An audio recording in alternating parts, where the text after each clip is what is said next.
We all have a good comeback story, right? A talent gone astray finds themselves again and rises back to the top. Wrongs are righted, a vibrant third act begins for someone we've learned to root for again. And maybe, as a fan base, the public played a part in the trajectory in so loudly cheering the highs before so viciously rooting for the lows, all as part of the spectacle. But course is ultimately correct, and here we are. Dwayne Johnson, or The Rock, as we all know him, has just delivered what might be the pinnacle of his acting career in Benny Safdie's The Smashing Machine, chronicling the rise, fall, and kind of rise again and kind of fall again of UFC pioneer Mark Kerr. The Smashing Machine sees The Rock paired with a genuine auteur, and one of the great American filmmakers working today to boot, for the first time in a surprisingly mellow and often 90s-esque meditation on male stoicism, neglect, emotional reservedness, ego, and control within an uncontrollable setting. It's a story where conflict becomes conversation and vulnerability is limited only to your opponent. The Rock is absolutely wonderful as the fragile, mild-mannered but obsessive Kerr, and plays the MMA pioneer as someone trying to uphold an image while barely managing to stave off his emotional baggage in the process. His incessant need for validation and love fuel an addiction to the crowd that outweighs his stamina, resulting in a compelling look at sobriety in many forms. I was really caught off guard by its approach, filmed and edited almost like a docudrama. It's very lo-fi and really sets Benny apart from his brother as a filmmaker, especially if you just look at the trailers for Marty Supreme and The Smashing Machine. This is way more laid back and introspective. It really shows what his hallmarks are when you isolate him from the Safdie brothers and just give us Benny Safdie. And I really dig what he has to say. I obviously hope we get a Safdie brothers reunion because, come on, Uncut Gems and Good Time are like two of the greatest movies of the past 10 years, but I also hope this filmmaker, Benny Safdie, continues to branch out on his own with these artistic statements. And The Rock, again, I mean, he's fantastic. I really vibed with his performance, and it's just so mesmerizing to watch. He plays Kerr like a guy who can barely keep a lid on his emotions. It's super subdued and internal, and his calmness is almost threatening, or at least unsettling. I found that to be an interesting balance that The Rock struck. The charisma is still there, the lightness and sense of play, but he's also constantly staving off and neglecting his feelings, which only serves to make them omnipresent. It's such a different performance from an actor who I've generally enjoyed on screen but have never really been taken on a journey by. He's a great spectacle performer. I think obviously coming from WWE that makes a lot of sense, but he's not someone that I've ever really looked at and been like, oh yeah, The Rock. Great actor there. Has The Rock left wrestling? He's a great guy. He probably has ambitions to win an Oscar. And stop. I'm serious. An Oscar? I'm serious. That's your world heavyweight championship. Was The Rock hit too many times in the head? Is that why he's hallucinating now? No, not at all.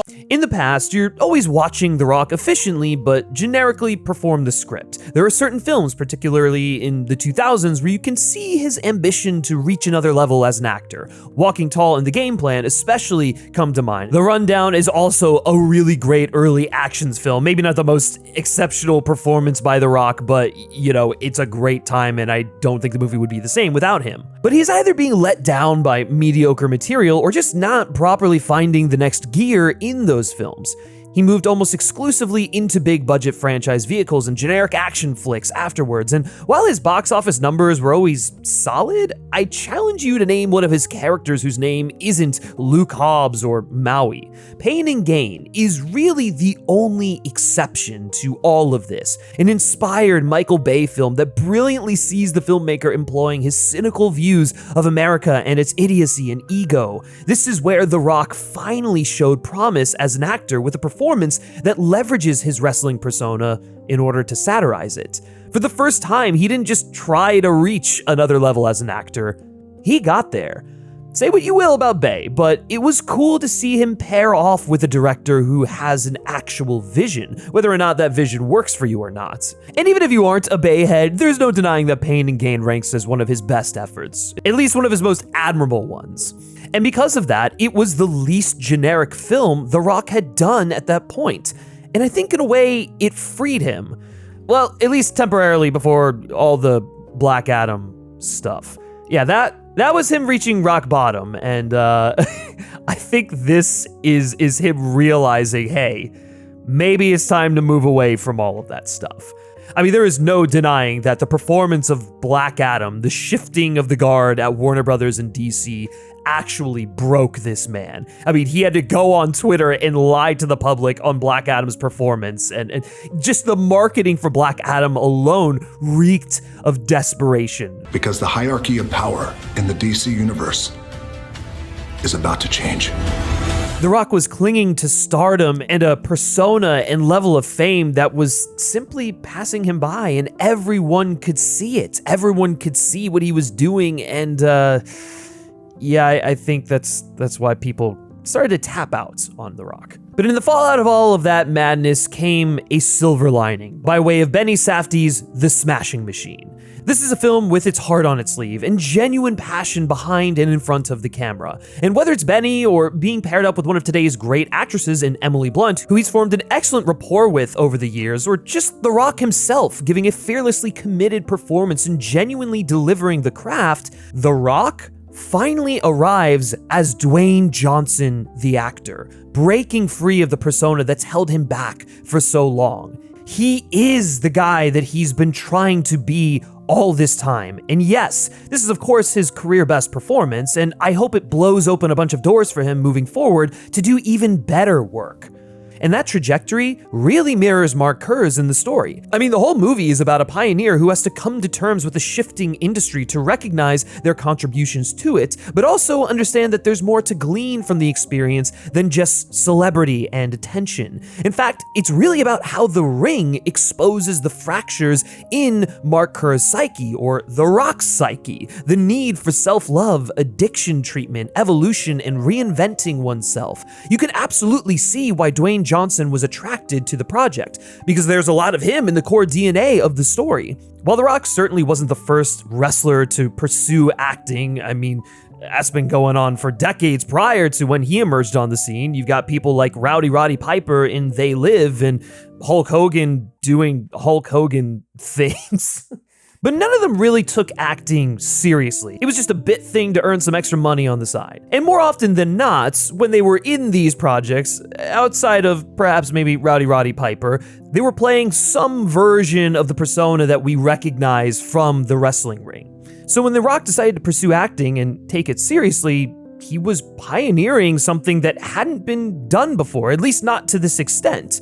And while it was a little rough out the gate, he eventually amassed the goodwill and support of a bunch of people and fans who saw that it was possible, who saw the hard work he was putting in to be a good actor. He was a reliable performer in action films especially. But then people got tired of it, or I guess in the case of Mark Kerr, the rules changed, and so The Rock had to figure out how to reinvent himself as an actor.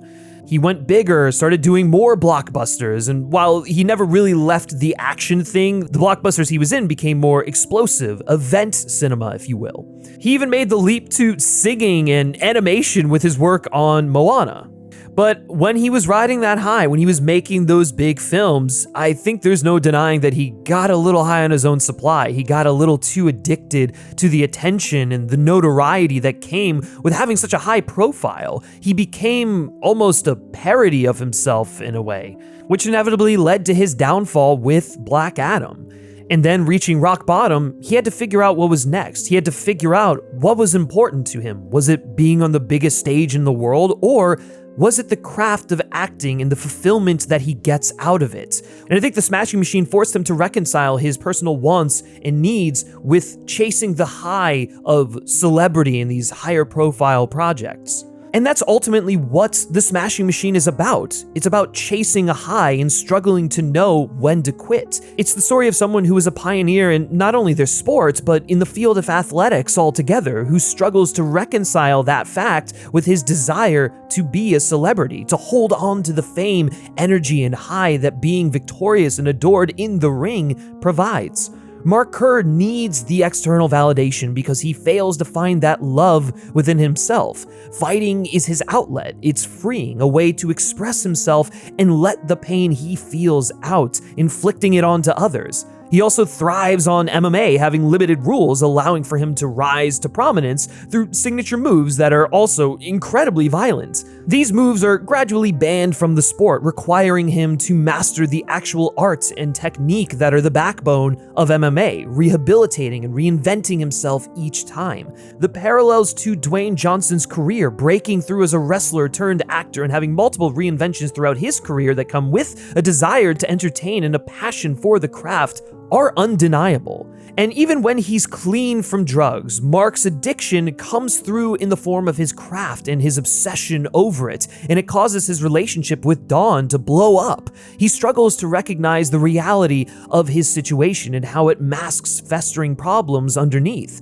Dawn's not perfect either, but his negligence against her desperate desire to be closer to him, to understand and insert herself to a fault in his affairs when he needs to focus, when he needs to escape the temptation of his former drug addiction, is a devastating and destructive conflict. His problem is he makes his issues everyone else's problem. His closest connections are his opponents. There's almost a brotherhood amongst them in that he loves sharing in the light with them, truly understands who they are on a fundamental level because of their contests. The film is about smashing ego in order to discover who Mark Kerr is as a man and the things that bring him peace and happiness. There's an attentiveness to his domain and need to control his environment, and the film sees Mark grappling with his addiction to fame, but having a setting where he feels in control, which is at home, the domestic, whether it's with his plants or the cleanliness of the pool or his food and routine. There has to be order. It has to be right because it's the only thing that he can control. But therein lies the problem in Mark Kerr's personal life. As a partner, he's closed off, neglectful. His relationship with Dawn is toxic because it was built upon a foundation that doesn't really exist. He was doped up, coping when they got together, and she loved being his rock, the person who could take care of him and help put him back together. It gave her a purpose and a dominance and strength in their relationship. But how could they expect the relationship to last? How could Mark expect to love his partner when he couldn't love himself first? Dawn struggles with that and the fact that his road to recovery robs her of what she thought she loved about him. For Mark, he longs for the domestic life outside the ring, for a life with Dawn, and is shown to be an orderly, gentle, attentive, and controlled individual, but simultaneously, his ambitions are higher and his dream bigger. He can't face the fact that perhaps losing is what's best for him because it's gonna make him realize what really matters. Fear is an emotion that takes center stage in The Smashing Machine. The film starts out with Mark being the one to incite fear into the hearts of his opponents when he does his devastating attacks on them. But he's also forced to confront it himself when he's done so, when the tables turn and it's him who's paralyzed by fear. He is again faced with himself in the form of a stronger opponent. He's cornered. His insecurities take a front seat instead of a back one, and while he may deny their control over him, his emotions are the driving force. The very thing he fights against inevitably consumes him. He loses the fights, but then gains a deeper love of himself and the people who matter to him. He finds peace, purpose, and solace in loss, becoming a better and more whole person in the end. It's about the melancholy in loss and recognizing perhaps you're not cut out for what you thought you were, or that it's necessary to have a clean break in your relationships, whether it be in occupation, romantic, platonic, what have you. Recognizing the relationships that bring out the best in you and also those that fan the flames of your most toxic traits. For Mark, that's ultimately fighting. And that brings me back to Benny Safdie. For Benny, this is such an interesting breakup project because you get the sense that his relationship with Josh became toxic, and this movie explores the toxicity of close partnerships and what happens when you're more closed off emotionally to that partner, and how that can be destructive. And so for Benny to tell a story about the need to be vulnerable, to love yourself before getting into any sort of relationship, whether it's platonic, creative, romantic, or familial, I found to be really powerful. You get the sense that it's this meditation on his own ego, maybe a bit of how he sees his brother's ego, and the need for them to separate in order to fix what's going on inside that they're neglecting, that ultimately paralyzes both of them. I was really shocked at how observational the film was in the sense that it dissects masculinity and a lot of the problems that arise when you neglect your emotions. The use of jazz, specifically during the fights, was inspired, completely unexpected. It really paints combat as a form of expression and improvisational dance between opponents, where as much as you want to control the outcome, you have to react to what's coming your way. That could be chord changes, blue notes, or it could be jabs and kicks. Most sports biopics are intense, immersive, athletic contests that put the audience into the action to experience the intensity of the sport and the visceral feelings of the protagonist. They highlight aggression and strength. What Benny Safdie does here is choose to take a softer approach, a more thoughtful one, a more introspective one in which he's less interested in experiencing the combat itself so much as he is observing the nature of the athletes and the contests on a macro level, what it says about the psychology of the men. He uses free-form jazz, primarily driven by improvisational solos, to examine how the mental and emotional health of these athletes, especially Mark, is expressed through the fight. It's a bit too distant in its approach, which causes the big emotional moments towards the back half of the film to underwhelm, but there's no denying the deliberacy of the distance and how it contrasts with the intimate, aggressive, more traditional fighting style of cinematography that we get when Dawn and Mark are fighting in the domestic. It was a really nice way of showcasing where the real fight is for Mark. After all, the focus is on Mark Kerr's journey in MMA at its center. Perhaps the more interesting version of The Smashing Machine would be a deeper analysis of masculine ego instead of a more observational one, but it can be tricky to do that sort of dissecting character study when your character is a real person. What we did get is still a very fresh and impressive film from a unique director with an unmistakable style. And as it stands, I really enjoyed this version of The Smashing Machine we got. Maybe it doesn't leave a lasting impact, but what it provides for Dwayne Johnson as a performer and what he delivers here shows that he's not only back, but he's arrived anew.